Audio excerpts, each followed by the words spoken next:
something unusual happened, and people are still talking about it because it did not feel like an ordinary political moment. The kind of moment where a crowd does not clap immediately, not because they are bored, but because they are thinking deeply about what they just heard. That was the exact atmosphere when Constantino Chiwenga stood up to speak, and what made it even more interesting was that Duma Boko was right there, listening closely, and later responding in a way that made everything feel even more serious. Now listen carefully, because this is where the real story begins. When Chiwenga started speaking, many people expected the usual formal talk about development, partnerships, and economic growth. But the tone quickly changed. His words became stronger, more direct, and more meaningful than people expected. He began to speak about leadership, about responsibility, and about doing what is right for the people. Not in a harsh way, but in a calm and controlled manner that made every sentence land with weight. You know those moments when someone is speaking and you feel like the message is not just general but targeted? That was exactly how it felt. He spoke about unity, but not just unity in words, unity in action. He spoke about protecting national interests, making sure that decisions taken by leaders truly benefit the people. And then he touched on accountability. That part changed the mood completely. Because when a leader talks about accountability in front of other powerful people, it always raises questions. People begin to wonder, who is this message really for? Is it for the public? Is it for fellow leaders? Or is it for specific individuals who understand exactly what is being said without their names being mentioned? And right there, the crowd became quiet. Not the kind of silence you get when people are tired, but the kind of silence that shows people are paying attention. Some were nodding slowly, others just watching closely, trying to understand the deeper meaning behind the speech. At this point, if you're following this gist, make sure you like this video and subscribe to the channel, because we are just getting started. And this story becomes even more interesting as we move forward. Now, after Chiwenga finished speaking, all eyes turned to Duma Boko. And let me tell you, this is where things became even more powerful. Because instead of changing direction or softening the message, Boko came in and supported the same ideas, but in his own style. He spoke about Africa standing strong, about leaders taking responsibility, and about building systems that truly work for the people. His tone was confident, calm, and very clear. He did not rush his words. He took his time making sure every point was understood. Now imagine this situation. Two leaders from two different countries standing on the same stage, speaking about strong leadership, accountability, and unity. That is not something people take lightly. It sends a message, whether direct or indirect. And this is why many people are saying that Boko sealed it, not because he said something completely different, but because he reinforced what had already been said. He made it stronger. He made it clearer. He made it impossible to ignore. At this point, people started discussing quietly among themselves. You could see it in their faces. Some looked impressed, some looked surprised, and others looked like they were connecting the dots. Because in politics, words are never just words. There is always meaning behind them. There is always a reason why something is said, how it is said, and where it is said. Now, let us go deeper into what this could really mean, because this is where the gist becomes even more interesting, and I want you to stay with me. One possible meaning is that this was a message about internal leadership. When a senior figure like Chiwenga speaks about accountability and responsibility, it can sometimes reflect ongoing conversations within leadership circles.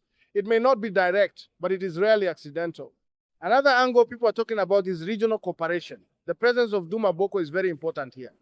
Botswana and Zimbabwe have a long history, and their relationship continues to grow. So when leaders from both countries speak in alignment, it suggests that there may be a shared vision for the future. And let us be honest, Africa is changing. There is a growing focus on self-reliance, stronger institutions, and leadership that delivers real results. So moments like these are not just about speeches, they're about direction. Now think about this carefully. When people say Africa should stand strong and build its own systems, what does that really mean? It means less dependence, more control over resources, and better outcomes for citizens. But achieving that requires strong leadership and real commitment. At this point, I want you to pause for a second and ask yourself this question. Do speeches like this truly lead to change, or do they simply sound powerful in the moment? Be honest with yourself. And while you're thinking about that, don't forget to like this video and subscribe, because your support helps us bring more stories like this. Now, let us look at the bigger picture. Zimbabwe, like many countries, is working through economic challenges and reforms. There is a need for stability, growth, and trust in systems. Botswana, on the other hand, has been working on strengthening its economy and expanding its influence in the region. So when these two countries come together in a moment like this, it matters. It may look simple on the surface, but it carries deeper significance. And this is why people are still talking about that silence. Because sometimes silence says more than applause. It shows that people are thinking, analyzing, and trying to understand what comes next. Now, let me make this very clear. Nothing dramatic happened on the surface. There was no argument, no confrontation, no direct statements against anyone. Everything was calm, professional, and respectful. But the weight of the message was what made it stand out. And that is how powerful communication works. You do not always need loud words to make a strong impact. Sometimes calm and clear words can carry even more power. At this stage, I want to hear from you. What do you think about this moment? Do you believe it was just a normal speech, or do you think there was a deeper message behind it? Drop your opinion and make sure you subscribe if you have not done that yet.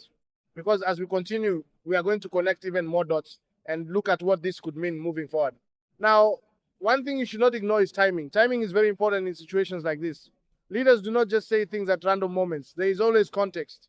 There is always a reason why certain messages are delivered at certain times. And when you combine timing with audience, the message becomes even more meaningful. This was not a private conversation. This was a public platform with important people present. That alone makes it significant. Now imagine how this moment might influence discussions behind closed doors. Because what is said publicly often shapes what is discussed privately. And that is where real decisions are made. At this point, the question is no longer just about what was said, but about what happens next. Will there be visible changes? Will there be stronger cooperation? Will there be new policies or actions that reflect these words? These are the things people are watching closely. And let me remind you again, if you are enjoying this breakdown, make sure you like this video and subscribe. We are taking this step by step so that everyone can understand clearly. Now, another interesting part of this whole situation is perception. How people interpret what happened will shape the narrative going forward. Some will see it as a positive sign of strong leadership. Others may see it as a subtle signal of internal dynamics. Both views can exist at the same time, and that is what makes political moments like this so interesting. Because at the end of the day, leadership is not just about what is said. It is about how it is understood and what actions follow. So as we continue to watch how things unfold, one thing is certain, this moment will not be forgotten quickly. It has already created conversations, and those conversations will continue. Now, I'm going to pause here for a moment so you can take all of this in.